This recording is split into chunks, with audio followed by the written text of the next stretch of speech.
I think every single person in the world, but especially every single Indian, should see this film. Yeah. I think it's something great everyone... follow-up to Parch, wasn't it? I think it's a film that everybody around the world, including Americans, can relate to. Of course.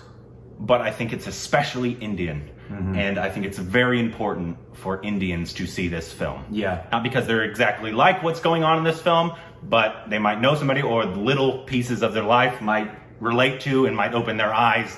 I don't know. I'm hoping. Yeah. So go watch this film right now. Do not go any further if you haven't seen this film. I think you can watch on Neo.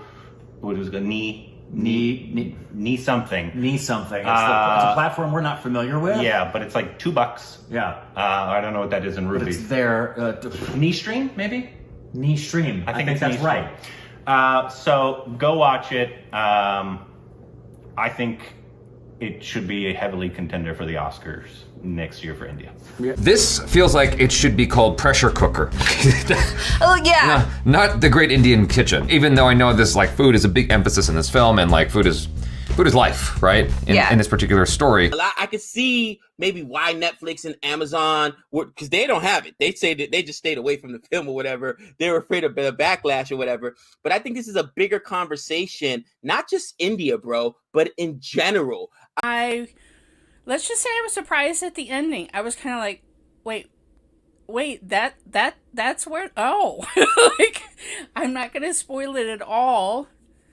I wasn't expecting that. Maybe I should have, but I didn't. Like, I wasn't at that, especially like the beginning can feel slow because you are in the pressure of this is her life every day. Yes, she's cooking again. Yes, she's washing dishes again. Yes, she's pounding laundry on a rock again because that's her life right now. And it's not very exciting. But then like the last part of the film was like a runaway train and just things just happen. Oh my gosh.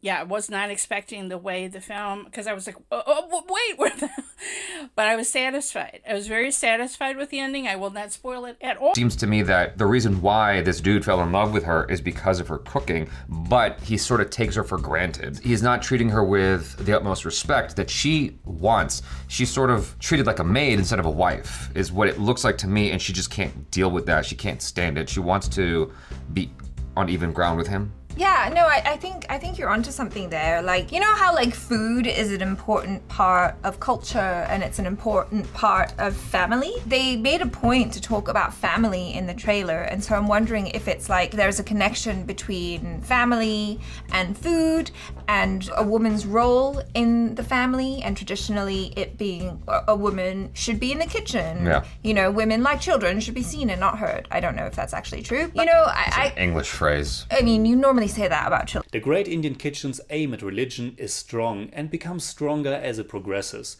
But religion is just one of several aspects that enforce and help to continue these strict traditional gender structures portrayed in the film.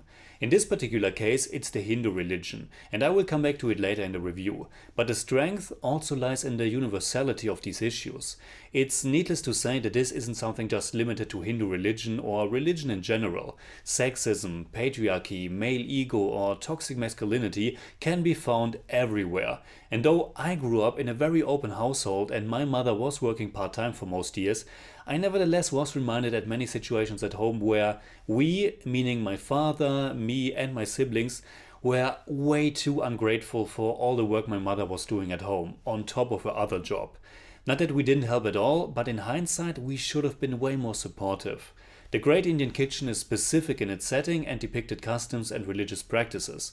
And in that, it also feels very authentic. It's a movie dedicated to be as realistic as possible, not giving into any kind of melodrama or big dramatizations. There's no music at all, except for the opening credits and the very end.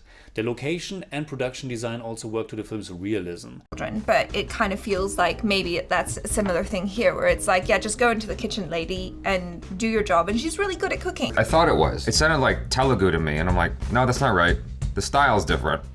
What? There's just the style of the cinema is different. Yeah. So I knew it wasn't Telugu, but the sound is so similar that to me, Is it Telugu or Tamil that it sounds like? I don't know, man. To me, it sounds more similar to Tamil. Okay, but fine. They're all, I guess, to the uninitiated, they sound pretty similar. Well, it's a very sing-songy sort of Yeah. language, right? For a second, I thought that's what we were watching, but then because of the cinema style, I'm like, this feels very different from what I'm used to seeing in either of those regions, Tamil or Telugu. It struck me that maybe this is Malayalam because you didn't tell me in advance. Nope. So in German I'd say, The Great Indian Kitchen ist eine schonungslos realistische Anklage an das Patriarch, die auf beklemmende Art und Weise aufzeigt, dass wir noch immer einen langen Weg vor uns haben. I give The Great Indian Kitchen 8 out of 10. So I really enjoyed The Great Indian Kitchen. I think this is a fantastic movie. I read from somewhere that the makers of this movie approached Netflix and Amazon Prime and both of them just declined. I don't know if they saw this movie before rejecting it because come on, Netflix, Prime, what are you doing? This movie is actually available in a streaming app called Stream, if I'm not wrong. I think it's Stream. I think this app is only a couple of bucks, so go get it, watch the movie. All these scenes I keep replaying and all these feelings that came up are just still there in the surface for me. This movie touches patriarchy, sexism, superstition, sexuality, recent events of the Shabarimala temple, and there's even some pretty nasty mansplaining thrown in there, like geniusly. And I just think every man and woman should see this movie. Should you see it? Should you not see it? You should see it. Go watch this movie now.